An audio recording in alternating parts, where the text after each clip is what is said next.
morning, everybody. Today is March 11th, 2011, and before we start our video today, I just ask that everybody that watches my YouTubes to be praying for Japan and the tsunami and the earthquake and Hawaii and the West Coast here, that everything will be okay, and we pray for those people over there. Now we're going to get started, and we'll show you a couple of things that we've been working on. The first thing is, these are the lights that are in the motorhome. And they're typical motorhome, white lights with the lenses on them. And we do not like these colors. We're going to go with brushed nickel. To replace these is very expensive. So what we've done is we have got some brushed nickel paint from Lowe's. It's a Vaspar paint, and my wife has sanded these down and painted it. And this is what our lamps are going to look like in the motorhome, not the white. And I think you can see that these will look a whole lot richer and nicer, and it's a whole lot cheaper than buying all new of these, because I think if I counted correctly, I think I got like 15 of these in the motorhome, so that's a lot of money for those. The next thing what we're going to do is we're also going to paint all the brass lamps the same color with the brushed nickel. Sand them, paint them, and it's cheaper than buying them. This is the paint that we're using, and it's a brushed nickel finish. These were the plug colors, in the motorhome, and all the light switches and everything was this dark brown, which we don't like. So what we've done is we have sanded them, roughed them up, and we've painted them white to match the walls and everything in the motorhome, and we're not this brown color. And again, it's a whole lot cheaper to paint them, and they're real easy. The back parts of them pop right out, so you don't have to worry about painting those. And then you can just pop the electrical connections back in again. So this is what those will look like. And also what we did was our air conditioner vents in the motorhome on the ceiling were a yellowish color, and they just didn't look right. So we took those down, and again, we've painted those white, cheaper than buying new ones, and then we'll put them back up when we're done. Okay, the next thing that we had a little surprise yesterday that we weren't expecting, but when you remodel a motorhome, you come across these things, and it's going to be today's project, and that is the step. As I was going in the motorhome yesterday, I knew the step was a little weak, but I hadn't fooled with it and hadn't done what I should have done with it a long time ago and tackled the project. But when I stepped on it yesterday, it gave way right here. It broke the wood, and it actually broke the fiberglass.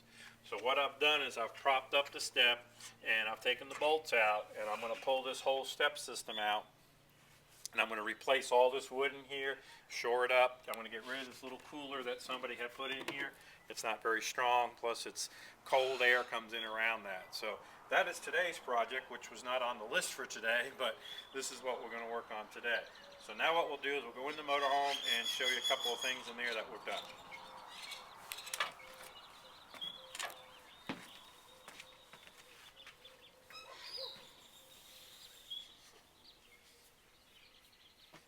Okay, inside here, another little project that we really weren't expecting to have to tackle is back here in the bedroom. I took the plywood that supports the bed out so we could get around to paint and caulk and everything.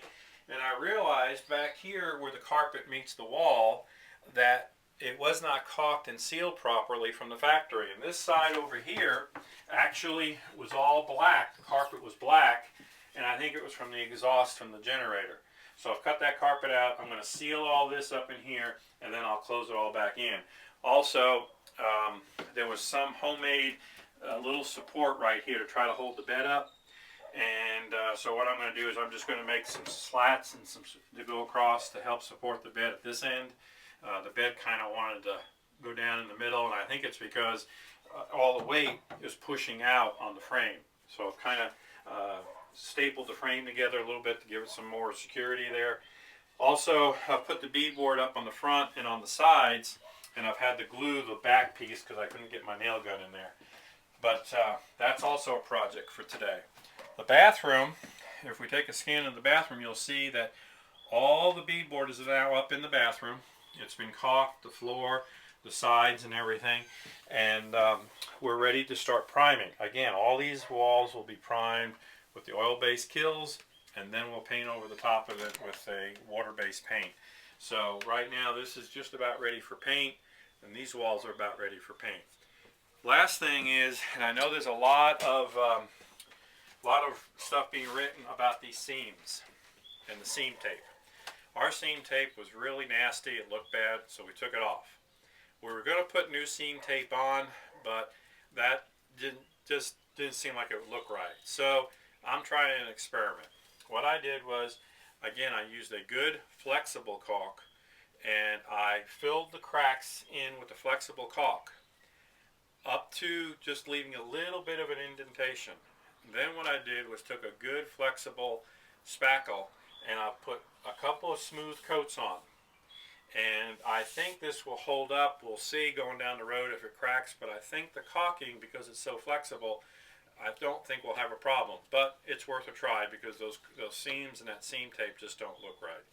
So that's where we're at today. We've got some of the plumbing done down here, the air conditioning, the heating.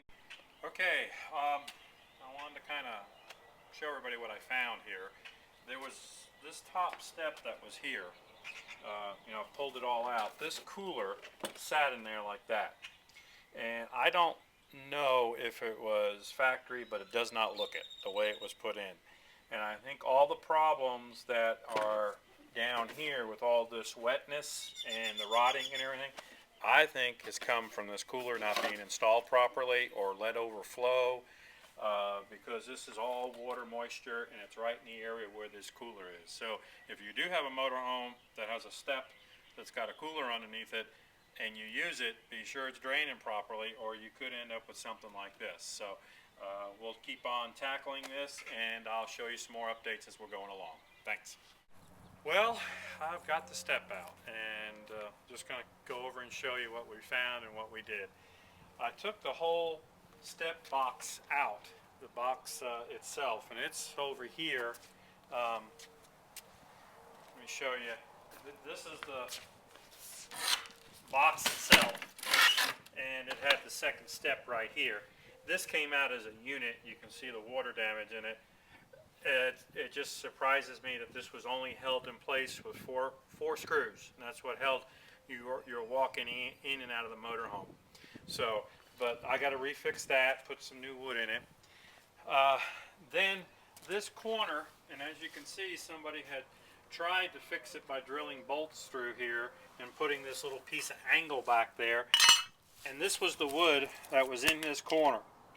So I had to cut this out, and we dropped this whole thing down. I dug out all the wood, and then what I did was I came up to about this far on the inside and cut it out, and then I put a scab in there to kind of to mount to. If you could just show them the inside corner here.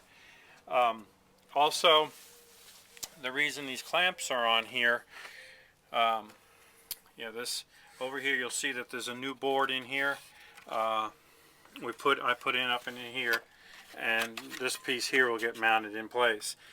I put this piece of steel here all the way across, and I'm going to go through this angle iron, through the steel, and out to here, and I'm going to put a decorative bolt through to pull all this together. They did have this in the front that was supposed to hold up the box that you walked on. Well, they had sheared off the bolt when they put it in the factory, so it wasn't even holding. And the one on this end had wallowed itself out. So this was really, really loose.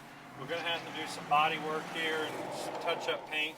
I think we'll be okay, but it was a mess, and I'm glad we found it now than after we did everything on the motorhome and got it ready to go. So got the steps out. While I have them out, I'll lubricate them, clean them, go through all the connections and be sure they work.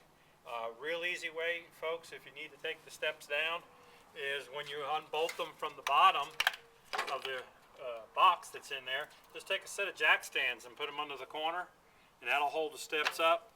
And then I put some 2x4 stacks under this end, and it just kind of set itself down, and I was able to slide it out with no problem. So that's what we're dealing with now. We're not going to put a cooler back in there, just going to put the steps in it, maybe a little storage bin, but not a cooler, nothing that will hold water. So I'll give you more of an update tomorrow when I finish it. We thank you for watching, and please subscribe.